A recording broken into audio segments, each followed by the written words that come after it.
Good morning students, मैं विशेष रंजन आप सबको कविसु सर पॉलिटेक्निक एकेडमी के वीडियो लेक्चर्स में स्वागत करता हूं। हम लोग जो आज टॉपिक स्टार्ट करने वाले हैं वो प्रोडक्शन के लेक्चर सीरीज़ को शुरू करेंगे। ये पास आउट स्टूडेंट्स के डिमांड पर बनाया जा रहा है। आप लोगों ने डिमांड थोड़ा सा लेट किया और समय काफ़ी ज़्यादा कम बचा है, क्योंकि अब लॉकडाउन के बाद अगस्त से आपके कॉम्पिटिशन के एग्ज़ाम शुरू हो जाएंगे, तो आप लोग को प्रिपेयर्ड रहना पड़ेगा तब तक। तो इसलिए मैंने प्रोडक्शन के कुछ सिलेबस को थोड़ा कंसाइज कर दिया है। तो प्रोडक्शन अपने आप में काफ़ी ज़्यादा बड़ा पेपर है। हम लोग केवल 4 ही मेन टॉपिक को कवर करेंगे: कास्टिंग, मेटल फॉर्मिंग, मशीनिंग और वेल्डिंग। और एक मेट्रोलॉजी एक टॉपिक स्टार्ट आपको हम पढ़ाएंगे, इंडस्ट्रियल से वो रिलेटेड है, क्योंकि इन 5 टॉपिक से काफ़ी ज़्यादा पेपर आपके कवर हो जाएंगे। ठीक है स्टूडेंट्स, तो आई होप आप लोग तैयार हैं प्रोडक्शन के लेक्चर सीरीज़ को पढ़ने के लिए। अगर प्रोडक्शन को लेक्चर सीरीज़ को पढ़ना है तो आपको 2 चीज़ पहले तो ध्यान में रखना पड़ेगा। सबसे पहला बात ये कि स्टूडेंट्स, हम केवल आपको गाइड करेंगे कि आपको पढ़ना क्या और कैसे पढ़ना है। आपको अपने से भी थोड़ा एफर्ट लगाना पड़ेगा, मेहनत करना पड़ेगा, तब जाके काफ़ी ज़्यादा बेनिफिशियल होगा। दूसरी बात, प्रोडक्शन पढ़ने के लिए आपको पेशेंस रखना पड़ेगा। ये कोई न्यूमेरिकल पेपर नहीं है, ये कंप्लीट थ्योरेटिकल पेपर है। आप चाहिएगा कि एक दिन में सारे बात आपको समझ में आ जाए, तो ऐसा नहीं होगा। आपको थोड़ा सा पेशेंस रखना है। जैसे जैसे लेक्चर्स आगे बढ़ेंगे चीज़ें और खुलेंगी और आपके कंसेप्ट्स और क्लियर होते चले जाएंगे। इसलिए पेशेंस के साथ अब हम लेक्चर को स्टार्ट करते हैं। तो हम लोग जो आज लेक्चर शुरू करने वाले हैं उसका नाम है हमारा कास्टिंग। कास्टिंग के बारे में आप क्या समझते हैं? तो देखिए, कास्टिंग जो है एक शेपिंग का प्रोसेस है, जिसके द्वारा आप डिज़ायर्ड शेप ऑफ प्रोडक्ट को फॉर्म कर सकते हैं। अगर कास्टिंग मेटल का आप कर रहे हैं तो इसको बोलते हैं मेटल कास्टिंग। और ये जो कास्टिंग प्रोसेस है ये बहुत ही पुराना ज़माना से यूज़ होता आ रहा है। तलवार वगैरह जो है, हम लोग पहले जो राजा महाराजा लोग जो यूज़ करते थे वो मेटल कास्टिंग के थ्रू ही बनाते थे, है ना। तो सबसे पहले याद रखना है आपको, मेटल कास्टिंग से आप किसी भी तरह के डिज़ायर्ड प्रोडक्ट को बना सकते हैं।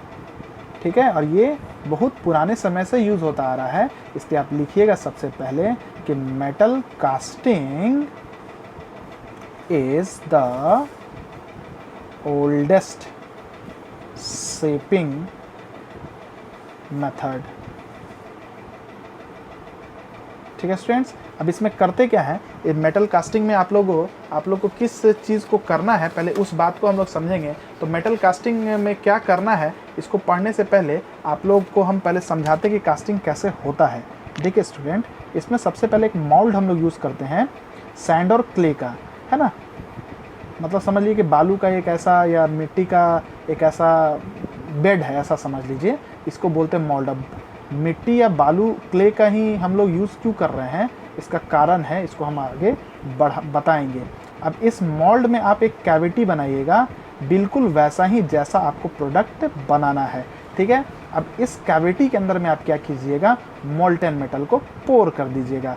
जैसे ही मोल्टन मेटल को हम पोर करेंगे और कुछ समय के लिए इसको छोड़ देंगे ठंडा होने के लिए, तो ठंडा होने के बाद ये मोल्टन मेटल सॉलिडिफाई करेगा और जैसा कैविटी होगा वैसा ही शेप को प्राप्त करेगा। मतलब ये कैविटी कैसा था, जैसा प्रोडक्ट हमको चाहिए था, तो मेरा जो मोल्टन मेटल है आफ्टर सॉलिडिफिकेशन बिल्कुल वैसा शेप को ले लेगा जैसा प्रोडक्ट हम बनाना चाहते थे। इसके बाद हम क्या करेंगे, इस बने हुए प्रोडक्ट को, जो हमारा डिज़ायर्ड प्रोडक्ट है, इस मोल्ड से बाहर निकालेंगे। तो इसका 2 तरीका है।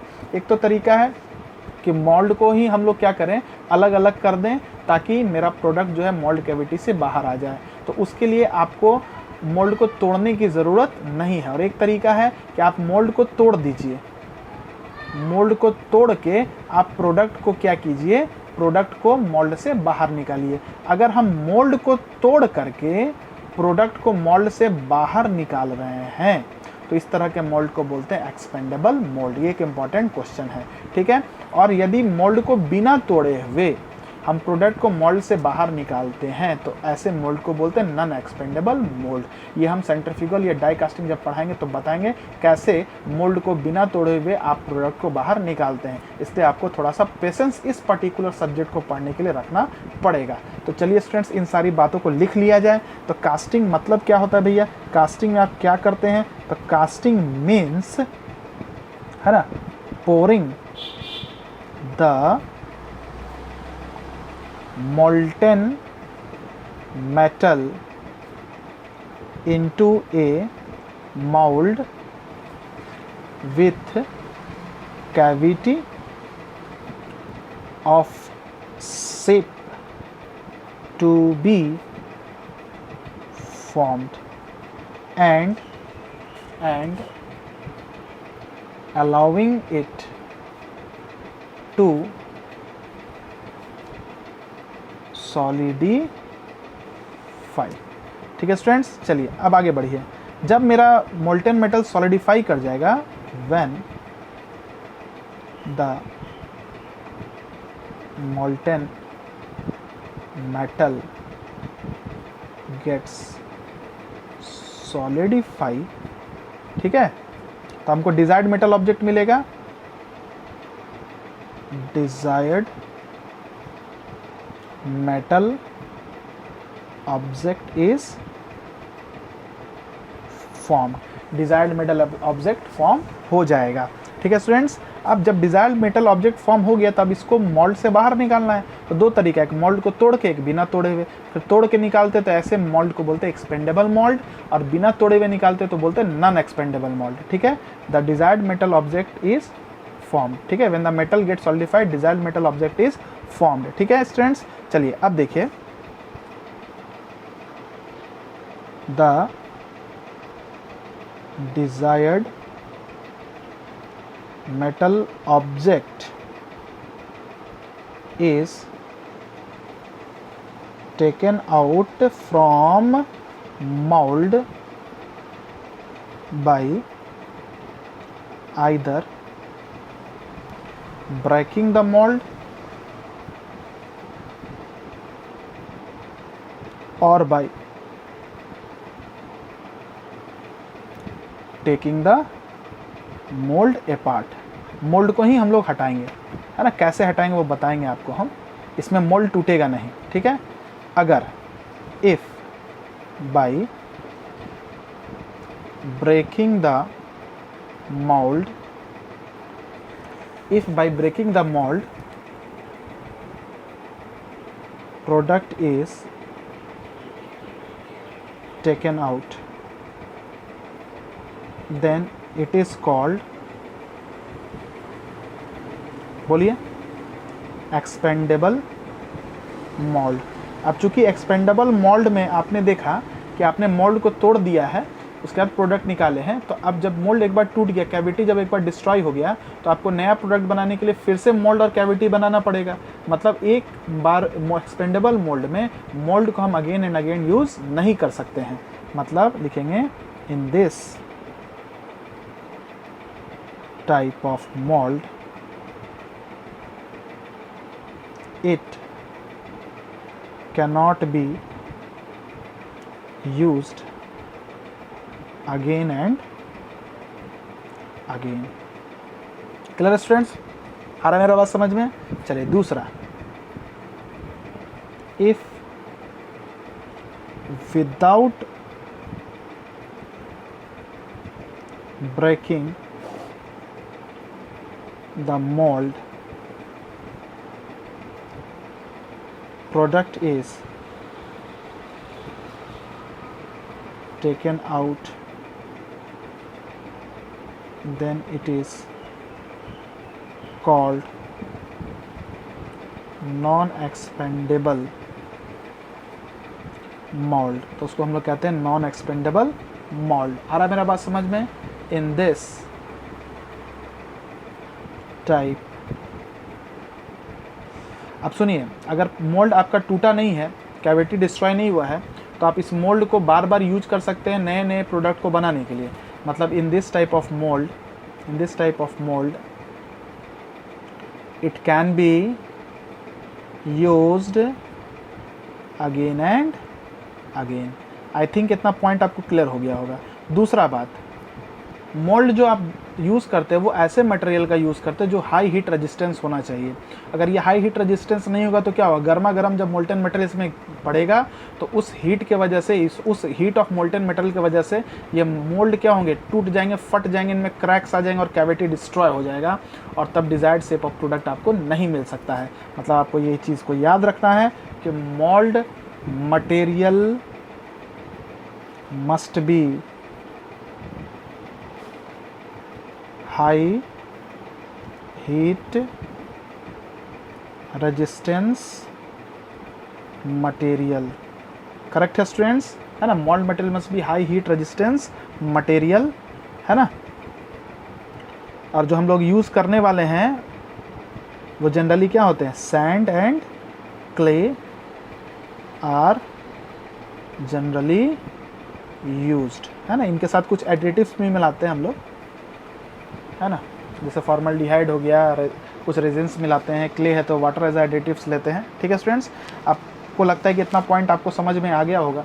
चलिए अब हम लोग आगे बढ़ेंगे और बात करेंगे suitability of casting operation for a given material किन किन फैक्टर पर डिपेंड करेगा। मतलब कोई मेरा मटेरियल है तो वो कास्टिंग के लिए सूटेबल है, तो किन फैक्टर पर वो निर्भर कर रहा है कि भैया वो कास्टिंग के लिए सूटेबल है, उन सारी बातों को हम लोग देखेंगे। तो हम लोग का जो अब नया टॉपिक ऑफ डिस्कशन है वो है सूटेबिलिटी, है ना, ऑफ कास्टिंग मटेरियल किन किन फैक्टर पर निर्भर कर रहा है। चलिए स्टूडेंट्स, आई होप वीडियो आपको अच्छा लग रहा होगा। बोर्ड पर तो नहीं पढ़ा है क्योंकि समय बहुत कम है और उतने समय पर बोर्ड्स पर आके पढ़ाना थोड़ा सा लेक्चर्स खिंचा जाएंगे, बहुत ज़्यादा कंटेंट्स हम नहीं दे पाएंगे। तो हम कॉपी पर पढ़ा रहे ताकि जल्दी जल्दी चीज़ों को हम ख़त्म करें और ज़्यादा से ज़्यादा कंटेंट को आपको दे सकें, है ना। अगर मेरे इधर सेमेस्टर्स के बैचेस ऑफ हो जाएंगे तो फिर दिन दिन भर आपको बोर्ड पर हम पढ़ाएंगे, तब तक हम रुकेंगे नहीं। आपको कॉपी पर जितना हो सकता है हम आपको नॉलेज दे दें। चलिए नेक्स्ट है, क्योंकि पेपर स्टार्ट किए तो भाई इसको ख़त्म भी करना है। Suitability of casting operation depends upon following factor, है ना। किन किन फैक्टर पर मेरा कास्टिंग प्रोसेस निर्भर करता है। तो सबसे पहला चीज़ याद रखिएगा स्टूडेंट, जो प्रोडक्ट हम बना रहे हैं उसका मेल्टिंग टेम्परेचर कैसा है। मेल्टिंग टेम्परेचर अगर ज़्यादा है तो ये अच्छी बात नहीं है। क्यों? क्योंकि अगर मान लीजिए मेल्टिंग टेम्परेचर जिस प्रोडक्ट का हमको कास्ट बनाना है, अगर उसका मेल्टिंग टेम्परेचर ज़्यादा है तो क्या होगा, हमको काफ़ी ज़्यादा हीट का ज़रूरत पड़ेगा उस मेल्टिंग टेम्परेचर तक पहुंचने के लिए। अगर उस मेल्टिंग टेम्परेचर तक हम नहीं पहुंचे तो मेरा मटेरियल मेल्ट ही नहीं करेगा, तो कैसे उसको हम कैविटी में पोर कर पाएंगे। ठीक है, अब स्टूडेंट सुनिए, अगर मेल्टिंग टेम्परेचर हाई है तो आपको हाई हीट का ज़रूरत है उसको मेल्ट कराने के लिए, और हाई हीट के लिए आपको महंगा फर्नेस का ज़रूरत पड़ेगा। तो प्रोसेस आपका जो होगा काफ़ी कॉस्टली हो जाएगा, इकोनॉमिकल नहीं रहेगा। मतलब प्रोडक्ट बनाने में आपको पैसा ज़्यादा लग जाएगा, तो प्रोडक्ट जब मार्केट में बेचिएगा तो महंगा बेचना पड़ेगा और कस्टमर उतना महंगा प्रोडक्ट खरीदने के लिए तैयार नहीं है। इसलिए हम चाहते हैं कि हमारा मोल्टेन मेटल का हमारा कास्ट प्रोडक्ट जिस मेटल का बनने वाला है उसका मेल्टिंग टेम्परेचर कम रहे, ताकि कम हीट लगे उसको मेल्ट करने में, सस्ते फर्नेस में भी हमारा काम हो जाए। तो याद रखिएगा स्टूडेंट्स, मेल्टिंग टेम्परेचर, है ना, ऑफ द मेल्टिंग टेम्परेचर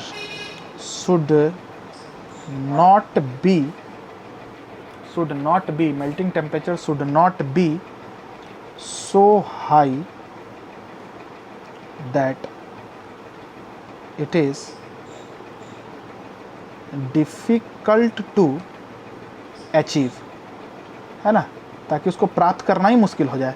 ठीक है students, if melting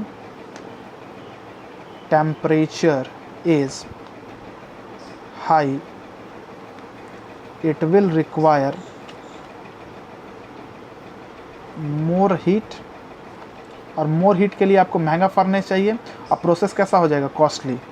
more heat to liquefy the metal and casting become costly, और कास्टिंग कैसा हो जाएगा आपका, कॉस्टली हो जाएगा। ठीक है, दूसरा इंपॉर्टेंट पॉइंट, ठीक है, दूसरा जो मोस्ट इम्पॉर्टेंट पॉइंट है वो ये है कि आप जैसे देखिए, ये मान लीजिए आपका मोल्ड है और इसमें ये आपने कैविटी बनाया, तो इसमें जब आप मोल्टेन मेटल को पोर कीजिएगा तो ये मोल्टेन मेटल जो होते हैं मोल्ड के मटेरियल को अपने अंदर डिसॉल्व ना करें और मोल्ड के साथ रिएक्ट ना करें। अगर ये मोल्ड के मटेरियल को मोल्टेन मेटल अपने अंदर डिसॉल्व कर लेंगे तो मोल्टेन मटेरियल आफ्टर सॉलिडिफिकेशन इसका मैकेनिकल प्रॉपर्टी जो है थोड़ा सा हैम्पर कर जाएगा। या अगर ये मोल्टेन मेटल इस मोल्ड के मटेरियल के साथ रिएक्ट करेंगे, केमिकल रिएक्शन करेंगे, तो सॉलिडिफिकेशन के बाद कहीं ना कहीं इसका जो मैकेनिकल प्रॉपर्टी है वो कॉम्प्रोमाइज़ हो जाएगा। इसलिए याद आपको रखना है, the molten metal should have no solubility and chemical reaction with the mold material. The molten metal should not have solubility and chemical reaction with the mold material. चलिए C point next most important है ना, solubility of gases in the molten material. देखिए students, अगर ये आपका मान लीजिए mould है, इसमें जो मोल्टेन मटेरियल आप डाले हैं, अगर इस मोल्टेन मटेरियल में गैसेस डिज़ोल्व होंगे, जैसे मान लीजिए वाटर ही है जिसमें O2 डिज़ोल्व है ना, तो याद रखना कोई भी मोल्टेन मटेरियल जब लिक्विड स्टेट में रहता है तो हो सकता है इसके अंदर में गैसेस डिज़ोल्व हों। अगर ये डिज़ोल्व गैसेस इस मोल्टेन मटेरियल में भारी मात्रा में, तो क्या होगा आफ्टर सॉलिडिफिकेशन, ये तो गैस है तो कोई लिक्विड तो नहीं कि इसका भी सॉलिडिफिकेशन हो जाए। गैस क्या होता है, एयर के बबल्स होते हैं, यही ना होते हैं। तो जब सॉलिडिफिकेशन होगा मेटल का, तो जहाँ जहाँ पर गैसेस होते हैं वहाँ वहाँ पर पोर्स बन जाएंगे। अगर ये गैसेस के मॉलिक्यूल्स जो डिज़ोल्व गैसेस हैं है ना, इसके मॉलिक्यूल्स अगर ज़्यादा होंगे तो यहाँ पर ज़्यादा पोर्स की संख्या बनेगी। अब पोर्स काफ़ी ज़्यादा होंगे तो इसका मैकेनिकल स्ट्रेंथ क्या होगा, लोअर हो जाएगा। तो हम ये चाहते हैं कि मेरा जो मोल्टेन मेटल हो उसमें डिज़ोल्व गैसेस की मात्रा कम हो, ठीक है। और देखिए मान लेते डिज़ोल्व गैसेस की मात्रा कम नहीं है तो क्या करेंगे, हमको पता है मेरा मोल्ड है ये पोरस है, तो मोल्ड में क्या करेंगे, वायर के थ्रू, एक थिन वायर के थ्रू एक पैसेज बनाते हैं जिसको बोलते हैं वेंट, ठीक है स्टूडेंट। अब क्या होगा, ये जो पोर्स हैं इसके थ्रू डिज़ोल्व गैसेस क्या होंगे, मोल्ड में आ जाएंगे और इस वेंट के थ्रू क्या होंगे, एटमॉस्फेयर में निकल जाएंगे। तो यहाँ पर जो डिज़ोल्व गैसेस है वो सब क्या होंगे, ख़त्म हो जाएंगे और आफ्टर सॉलिडिफिकेशन इस मेटल में किसी तरह का पोर्स नहीं बनेगा। तो नेक्स्ट इंपॉर्टेंट पॉइंट है प्रेजेंस ऑफ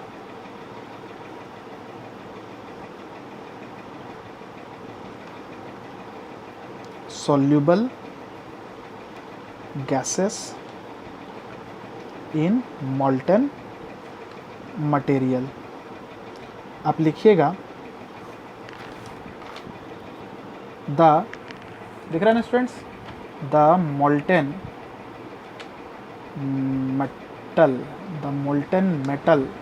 मेटल के बदले मेटल यहाँ लिख लीजिएगा। The molten metal may contain some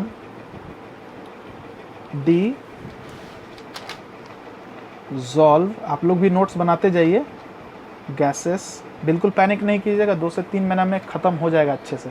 the molten metal may contain some dissolved gases which is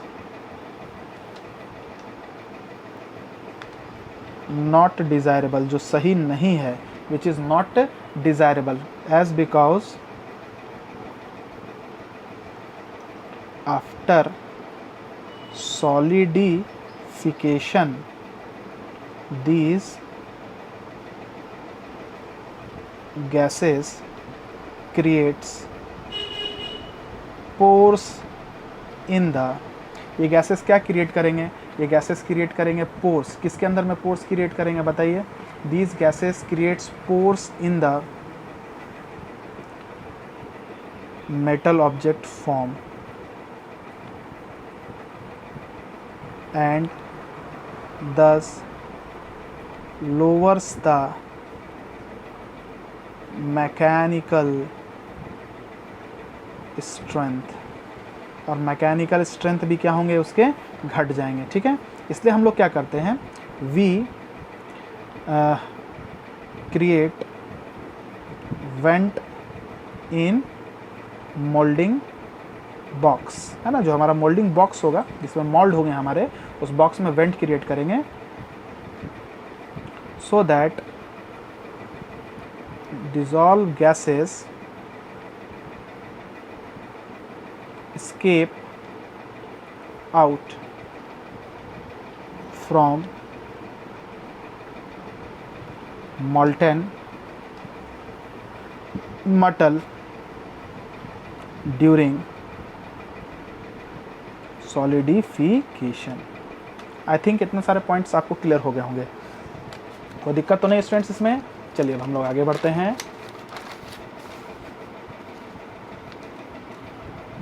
अब नेक्स्ट इंपॉर्टेंट पॉइंट जो है हमारा वो है थर्मल प्रॉपर्टी। कास्ट मटेरियल की। देखिए स्टूडेंट्स, थर्मल प्रॉपर्टी जो कास्ट मटेरियल की है वो भी बड़ा इंपॉर्टेंट प्रॉपर्टी है, ठीक है। कैसे इंपॉर्टेंट प्रॉपर्टी है? क्योंकि थर्मल प्रॉपर्टी पर ही रेट ऑफ कूलिंग डिपेंड करता है, और हम ये चाहते हैं कि हमारा जो रेट ऑफ कूलिंग हो वो यूनिफॉर्म हो, है ना। यूनिफॉर्म रेट ऑफ कूलिंग से क्या होगा, मेरा जो पूरा मोल्टेन मेटल है वो एक रेट से क्या होगा, कूल होगा।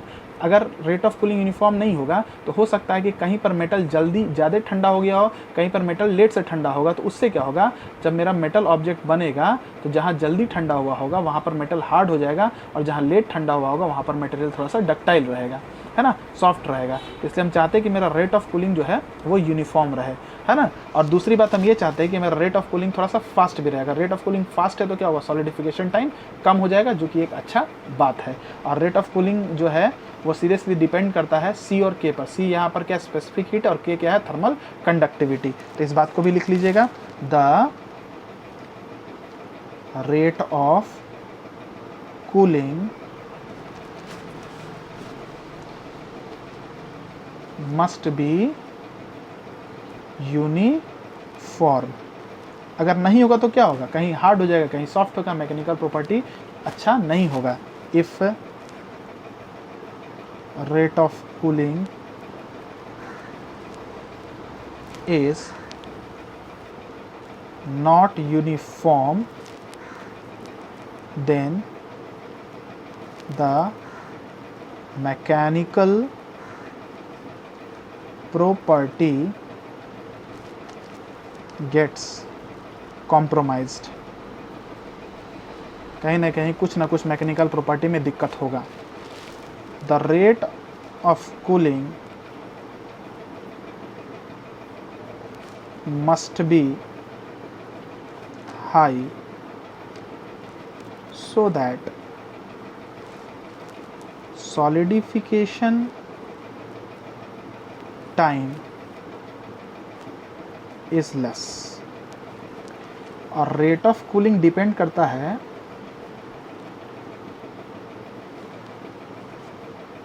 ऑन सी एंड के। सी यहाँ स्पेसिफिक हीट है और के यहाँ थर्मल कंडक्टिविटी है। तो यहाँ तक पॉइंट्स आपको क्लियर हो गए होंगे। चलिए अब एक एग्जांपल देंगे कास्टिंग प्रोसेस करते हम लोग कैसे हैं। देखिए स्टूडेंट्स, कास्टिंग करने के लिए आपको चार चीज़ का ज़रूरत है। कास्टिंग के लिए पहले एक छोटा सा एग्जाम्पल देते हैं, कास्टिंग करते कैसे हैं। तो ये स्टूडेंट्स याद रखिएगा, कास्टिंग करने के लिए आपको चार चीज़ की ज़रूरत है। सबसे पहला चीज़ जो हमको चाहिए वो है पैटर्न। दूसरा चीज़ जो हमको चाहिए वो चाहिए मोल्डिंग बॉक्स, जिसमें हम मोल्ड और मोल्ड कैविटी प्रिपेयर करेंगे। तीसरा चीज़ जो हमको चाहिए वो चाहिए टूल, जैसे ड्रॉ स्पाइक चाहिए पैटर्न को कैविटी से निकालने के लिए, स्प्रू चाहिए, है ना, एक पोरिंग बेसिन से मटेरियल को रनर के थ्रू कैविटी में पहुंचाने के लिए स्प्रू की ज़रूरत पड़ेगी आपको, स्प्रू पैसेज क्रिएट कीजिएगा, ठीक है। राइज़र चाहिए आपको, राइज़र ताकि आप मेटल को जब अगर सॉलिडिफिकेशन के टाइम में मेटल मान लीजिए अगर घट रहा है तो राइज़र के थ्रू आप एक्स्ट्रा मेटल को डालते हैं, है ना। चलिए, तो आपको टूल चाहिए। और चौथा जो इम्पोर्टेंट चीज़ आपको चाहिए दैट इज़ मोल्टेन मेटल, है ना। चलिए अब देखिए क्या करके सबको पढ़ते हैं। सबसे पहले पैटर्न क्या है, देखिए मान लीजिए एग्जांपल एक ले रहे हैं कि हमको एक क्यूबिकल ब्लॉक बनाना है 8 बाई 8 बाई 8 का, 50 पीस क्यूबिकल ब्लॉक बनाना है। तो आप क्या क्या कीजिएगा, पहले एक मार्केट में जाइएगा और बिल्कुल ऐसा ही ज्योमेट्री का एक स्पेसिमेन लीजिएगा। तो जो स्पेसिमेन आपने ख़रीदा है उसका शेप बिल्कुल वैसा ही है, उसका ज्योमेट्री बिल्कुल वैसा ही है जैसा प्रोडक्ट आपको बनाना है। इसलिए आप कहिएगा वो जो स्पेसिमेन है, क्योंकि उसका शेप बिल्कुल वैसा ही है जैसा प्रोडक्ट हमको बनाना है, तो मेरा स्पेसिमेन जो होगा वो रेप्लिका होगा, मिरर इमेज होगा जो प्रोडक्ट हमको बनाना है। और ये जो रेप्लिका है, जो मिरर इमेज है, जिस प्रोडक्ट जैसा प्रोडक्ट हमको बनाना है उसी रेप्लिका को हम कहते हैं पैटर्न, ठीक है। तो पैटर्न कुछ नहीं है, pattern is the replica of the product to be formed. आ रहा है मेरा बात समझ में, क्लियर हो गया इसमें स्टूडेंट। इसमें पैटर्न क्या होता है, चलिए जब पैटर्न हम लोग ले लिए तब हम लोग मोल्डिंग बॉक्स में आएंगे। तो मेरा पहला स्टेप क्या है, पैटर्न लेना। दूसरा क्या भैया, मोल्डिंग बॉक्स। देखो मोल्डिंग बॉक्स में दो तरह के मोल्डिंग बॉक्स यूज़ करते हैं, एक 2 बॉक्स सिस्टम यूज़ होता है और एक 3 बॉक्स सिस्टम भी यूज होता है। 2 बॉक्स सिस्टम में क्या होता है, 2 पार्ट होता है, एक होता है कोप, एक होता है ड्रैग। ऊपर वाले को कोप बोलते हैं, नीचे वाले को ड्रैग बोलते हैं। ये सब पूछता है एग्जाम में क्वेश्चन, याद रखिएगा। और 3 बॉक्स सिस्टम में 3 बॉक्स लेते हैं, ऊपर वाले को बोलते हैं कॉप, नीचे वाले को, बीच वाले को चिक और नीचे वाले को ड्रैग। बॉक्सेस को जोड़ने के लिए डोवेल पिन का यूज़ करते हैं, याद रखना, डोवेल पिन का यूज़ करते हैं बॉक्सेस को जोड़ने के लिए। जब मोल्डिंग बॉक्स आप लोग ले लिए तो अब इस मोल्डिंग बॉक्स में मोल्ड और मोल्ड कैविटी प्रिपेयर कीजिएगा। कैसे कीजिएगा तो देखिए, ये मान लीजिए आपका मोल्डिंग बॉक्स है ना। कोई भी मान लीजिए आप ड्रैग ले लीजिए। तब इसमें क्या कीजिएगा, आप पूरा मिट्टी, जैसे आप मान लीजिए सैंड लिए हैं या जो भी लिए हैं, क्ले लिए हैं, इसको पहले भर दीजिएगा, ठीक है। अब इसमें अगर 2 बॉक्स सिस्टम यूज़ कर रहे हैं तो इसमें पहले आप अपना पैटर्न का आधा हिस्सा डालिएगा, मतलब हाफ पैटर्न डालिएगा। जैसे ये अगर 8 है, ये टोटल अगर 8 है, ठीक है, तो ये आधा हिस्सा कॉप में जाएगा और आधा ड्रैग में जाएगा, ठीक है। तो आपने जो यहाँ पर कैविटी बनाया ये हाफ ही बनाइएगा, ठीक है। मतलब ये टोटल इसका जो लेंथ होगा 8 होगा, विड्थ होगा 8 होगा, लेकिन हाइट जो होगा वो 4 ही होगा। उसके बाद ये जो मोल्ड होगा इसको आप क्या कीजिएगा, राइमिंग कीजिएगा। राइमिंग करने से क्या होगा, ये मोल्ड आपका काफ़ी ज़्यादा स्ट्रेंथ इसका आ जाएगा, है ना। ये मोल्टन मेटल जब इसमें पोर होगा तो ये फटेगा नहीं। तो स्ट्रेंथ देने के लिए आप इसमें क्या कीजिएगा, राइमिंग कीजिएगा। राइमिंग जब कर लीजिएगा तो आप इसमें क्या कीजिएगा, ये आप थोड़ा सा आपको हम 3D में बताते हैं।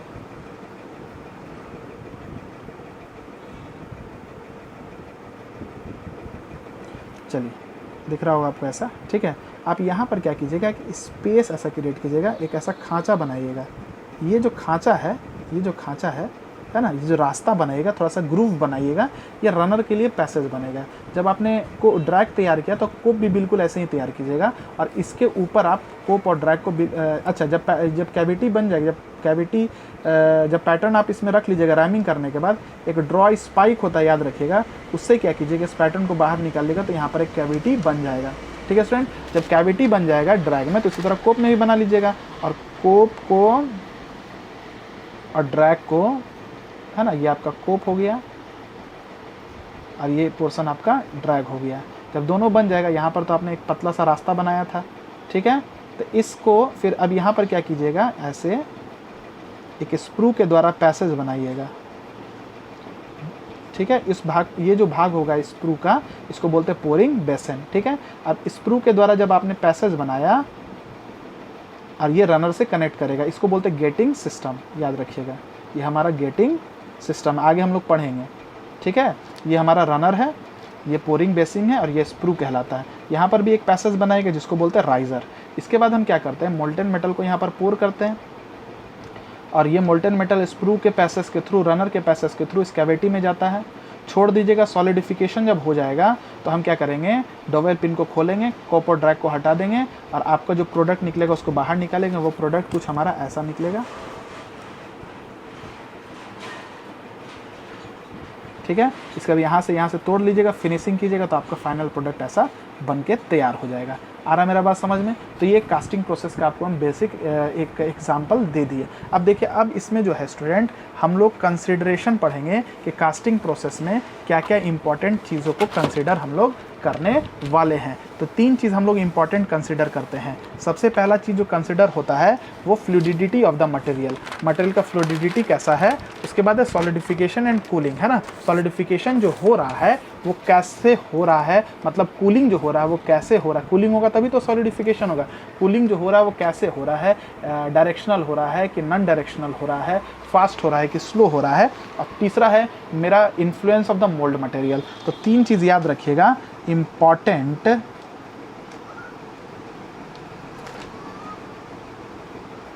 Consideration during casting. सबसे पहला क्या भैया बताइए, flow of molten metal into mould cavity, है ना स्टूडेंट्स, करेक्ट है। चलिए अब याद रखना है, अगर मान लीजिए मोल्टेन मेटल का फ्लूइडिटी मतलब फ्लो करने की क्षमता लो है तो क्या होगा, जैसे पोरिंग बेसिन में हम मोल्टेन मेटल को डालेंगे तो वो फ्लो करके स्प्रू पैसेज से, रनर पैसेज से होते हुए कैविटी में जाता है, लेकिन फ्लूइडिटी उसका लो है तो वो धीरे धीरे जाएगा। हो सकता है कि वो स्प्रू पैसेज और रनर के पैसेज में ही सॉलिडिफाई करना शुरू हो जाए और कैविटी तक नहीं पहुंच पाए, तो ये अच्छी बात तो नहीं है। तो हम चाहते हैं कि वो तेज़ी से पोरिंग बेसिन से, स्प्रू पैसेज और रनर पैसेज से होते हुए कहाँ पहुँच जाए, कैविटी में पहुँच जाए, और सॉलिडिफिकेशन स्प्रू और runner passage that is getting system में सॉलिडिफिकेशन नहीं हो। तो हम ये चाहते हैं कि the fluidity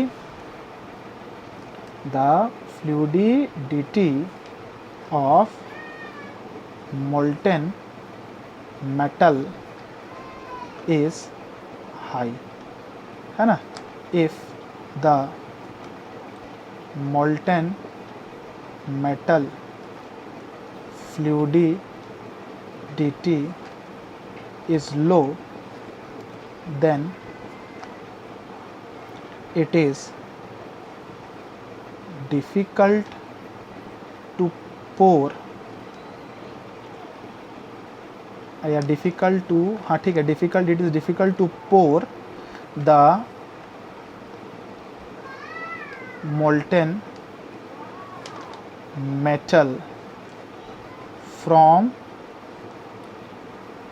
pouring basin to mold cavity, है ना। हो सकता है द मोल्टेन मेटल में सॉलिडिफाई इनटू गेटिंग सिस्टम। अच्छा, आपके जो जैन और खुरमी के क्वेश्चंस है वो भी हम धीरे धीरे लगावाते जाएंगे आपको टॉपिक के साथ ही यहाँ पर, इसलिए आप लोग बिल्कुल ज़रा भी पैनिक ना करें, थोड़ा सा पेशेंसली बिलीफ फेथ करके पढ़ाई करें, हम ख़त्म करवा देंगे। उसके बाद है हमारा जो solidification and cooling of metal in cavity. Cavity के अंदर में जो हमारा मेटल है वो कैसे कूल हो रहा है ना, कैसे कूलिंग हो रहा है, डायरेक्शनल हो रहा है कि नॉन डायरेक्शनल हो रहा है, ये इंपॉर्टेंट है, और कूलिंग रेट क्या है। तो याद रखना, इसमें जो इम्पॉर्टेंट कंसिडरेशन है हमारा, इसमें ये है कि how cooling happens, that is directional या बी नॉन डायरेक्शनल, और दूसरा है कूलिंग रेट, फास्ट या स्लो। देखिए स्टूडेंट्स, डायरेक्शनल कूलिंग क्या होता है, मान लीजिए ये आपका मोल्ड है, पूरा मोल्ड होगा बाहर, और ये कैविटी में मोल्टन मटेरियल है। हम ये चाहते हैं कि मेरा कूलिंग जो एक डायरेक्शन में, मतलब क्या होगा, मोल्ड जो है यहाँ पर जो मटेरियल होगा, जो सरफेस के साथ, मोल्ड के सरफेस के साथ जो भी मोल्टन मटेरियल इंटरेक्ट करेगा, ये मोल्ड पहले इससे हीट निकालेगा और बाहर फेंकेगा। जब ये ठंडा होगा फिर यहाँ का हीट बाहर जाएगा। मतलब डायरेक्शन ऑफ हीट क्या है इसमें, surface to centre, surface to centre, surface to centre, surface to centre. तो इस तरह के हीट कूलिंग को, इस तरह के कूलिंग को, डायरेक्शन ऑफ हीट ट्रांसफ़र क्या है ये देखिए, डायरेक्शन ऑफ हीट नहीं, डायरेक्शन ऑफ हीट ट्रांसफ़र क्या है, सरफेस से हीट निकला, पहले बाहर गया, ठीक है, उसके बाद जब ये ठंडा हो गया तो फिर किधर ठंडा प्रोपोगेशन, कूलिंग किधर प्रोपोगेट कर रहा है, सेंटर की तरफ। तो यहाँ पर जो हमारा कूलिंग हो रहा है वो सरफेस से, मोल्ड के सरफेस से मोल्टन मेटल के कैविटी के सेंटर की तरफ हो रहा है। तो इस तरह के कूलिंग को हम लोग बोलते हैं डायरेक्शनल कूलिंग, ठीक है।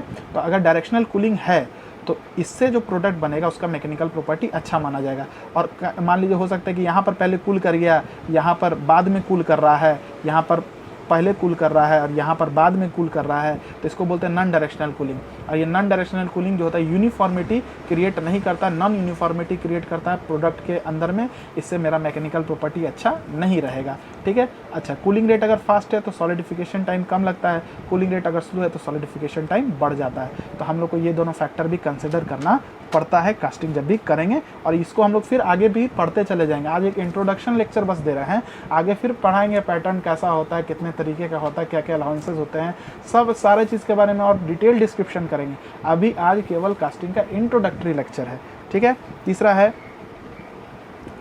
टाइप ऑफ मोल्ड मटेरियल, है ना, टाइप नहीं लिखे, इन्फ्लुएंस लिखे यहाँ। मोल्ड मटेरियल का क्या प्रभाव है, देखिए मोल्ड मटेरियल बड़ा इंपॉर्टेंट चीज़ है। सबसे पहले मोल्ड मटेरियल कैसा होना चाहिए, हाई हीट रेजिस्टेंस, ताकि मोल्ड ब्रेक नहीं करे। दूसरा high thermal conductivity. High thermal conductivity से क्या होगा, हीट डिसिपेशन काफ़ी तेज़ी से होगा और मेटल जल्दी सॉलिडिफाई करेगा, सॉलिडिफिकेशन टाइम कम हो जाएगा। और तीसरा चीज़ है ये पोरस होने चाहिए। पोरस होने से क्या होगा बताइए, पोरस होने से इस मोल्टेन मेटल में जो डिज़ोल्व गैसेस होंगे वो वेंट के थ्रू स्केप आउट कर जाएंगे और सॉलिडिफिकेशन के बाद जो मेटल ऑब्जेक्ट बनेंगे उसके अंदर में कोई भी पोर्स नहीं रहेंगे, तो उनका स्ट्रेंथ क्या होगा, अच्छा होगा। तो हमको लगता है इतना बात आपको समझ में आ गया। Mould material high heat resistance होने चाहिए ताकि मोल्ड कैविटी ब्रेक नहीं करे। थर्मल कंडक्टिविटी ज़्यादा रहेगा तो हीट बहुत तेज़ी से डिसिपेट करेगा, सॉलिडिफिकेशन टाइम कम हो जाएगा। मोल्टेन मेटल अगर पोरस होंगे तो क्या होगा, मोल्ड अगर पोरस होंगे तो क्या होगा, जो मोल्टेन मेटल में डिज़ोल्व गैसेस हो गए इन मोल्ड के पोर्स के थ्रू, वेंट के थ्रू बाहर स्केप करेंगे, तो सॉलिडिफिकेशन के बाद मोल्टेन मेटल के अंदर में कोई पोर्स क्रिएट नहीं करेगा और आपका मेटल जो ऑब्जेक्ट जो फॉर्म करेगा उसका स्ट्रेंथ काफ़ी बढ़िया रहेगा। तो इन 3 प्रॉपर्टी आपको लिख लेना है। वीडियो अच्छा लगा तो बिल्कुल लाइक कीजिएगा, शेयर कीजिएगा और चैनल को सब्सक्राइब कीजिएगा। हम पूरा एफर्ट लगाएंगे कि कम से कम समय में ज़्यादा से ज़्यादा कंटेंट दे सकें। बोर्ड पर भी पढ़ा सकते हैं लेकिन फिर इतना बढ़िया कंटेंट हम नहीं दे पाएंगे वहाँ पर। इसमें चीज़ें जल्दी चीज़ों को समझ में आएगा और यहाँ पर एक आपको नोट्स भी मिल जाएगा ताकि आप प्रिपेयर कर सके। चलिए, have a very good day.